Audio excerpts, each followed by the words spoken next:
We head over to Fiona's for a nice meal that ends with us cutting off her head. Like, she went on and on about Strahd and how great he was, and we weren't buying the crazy cult crap she was selling.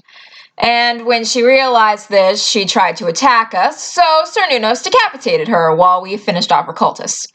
Oh, good idea, Cinder. Her severed head will be proof to the Burgermeister that we did our job. Yeah, proof. That's why I have this head. No other hand puppet reasons. Let's steal all her stuff. Hey, it's not stealing, it's looting. As we were looking around her place, we ended up finding a room just filled with cats. Like so many animal controls should be called because they can't all have just one litter box. Jesus Christ, Fiona, get your life together. I'm going to name you Garfield. We also found a room with her dead husband laying in bed, tucked in like everything was fine, and oh, Fiona. Fiona, that can't be sanitary. Fiona, why?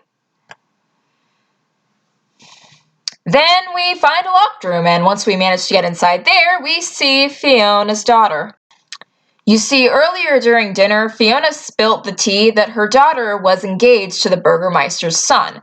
But since the Burgermeister's son was a sick bastard with a torture fetish, the poor girl went insane under his abuse and was no longer a suitable bride for him.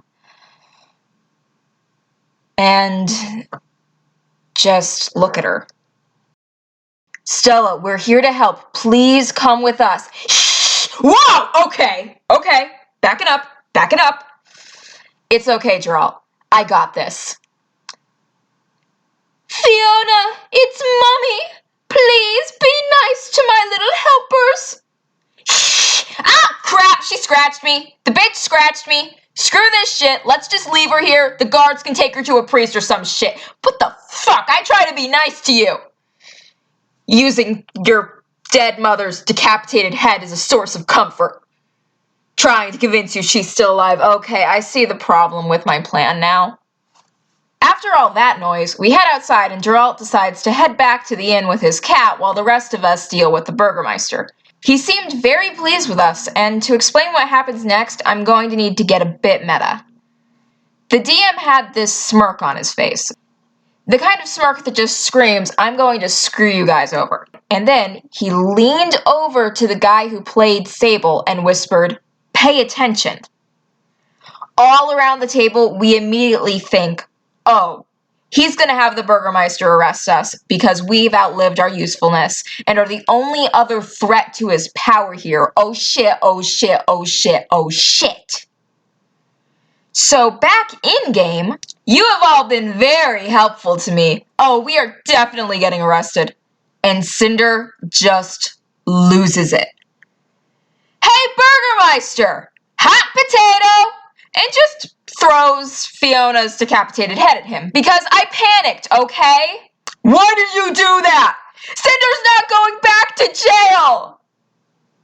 What the hell? I wasn't going to have the Burgermeister arrest you. He was going to give you a boon. I was acting all smug because you could have used it to get Sables out of the stocks, but I knew you guys wouldn't because you're assholes and you would use it to get Irina and Ismark out of the Burgermeister's mansion. You just derailed the campaign. And now the guards are all blowing their whistles, signaling backup to arrest you for assaulting the Burgermeister. Oh. So now Cinder's going to turn invisible and run back to the inn. Misha joins Cinder in sneaking back to the inn as Sir Nunos just freaking rolls a nat 20 and parkours over a 40-foot high wall and hides in the forest outside Valaki.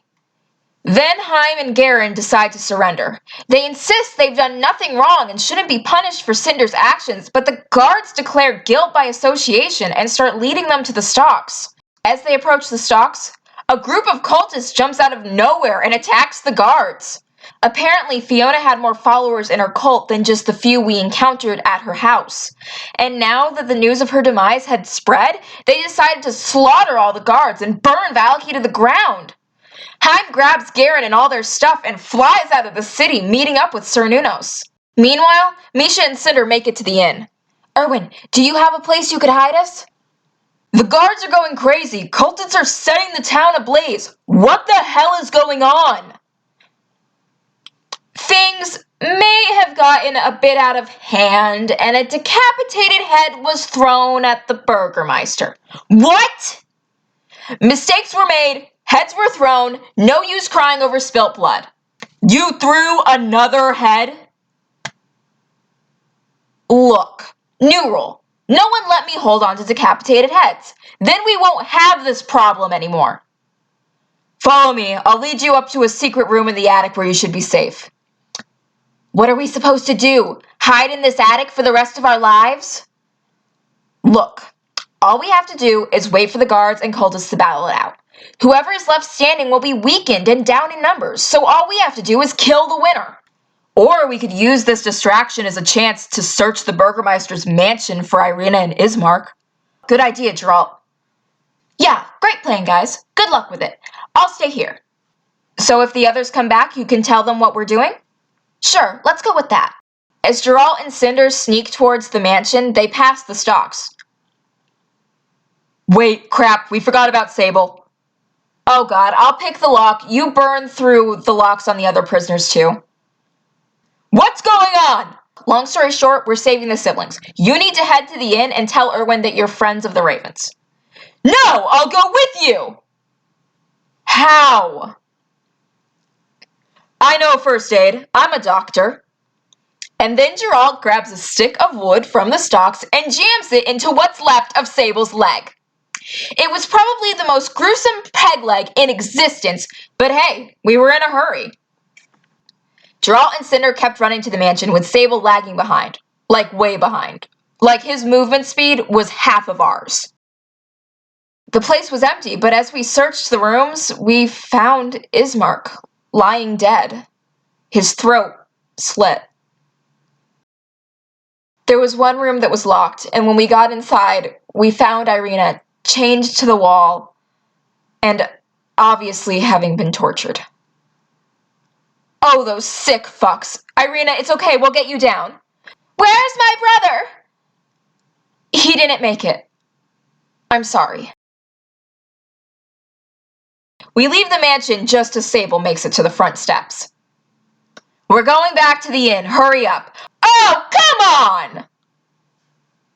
At the inn, Sir Nunos, Haim, and Garen have snuck back into Valaki to meet up with us.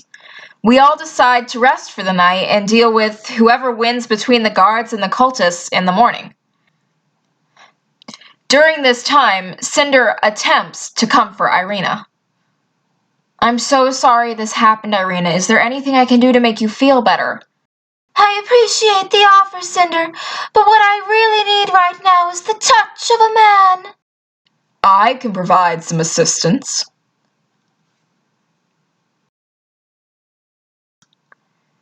Wow, and people think I'm heartless. Her brother hasn't even been buried yet, and all she can think about is getting her rocks off. That's cold. Cinder says, completely oblivious to the fact that a town full of innocent people is being burnt to the ground by cultists as a direct consequence of her actions.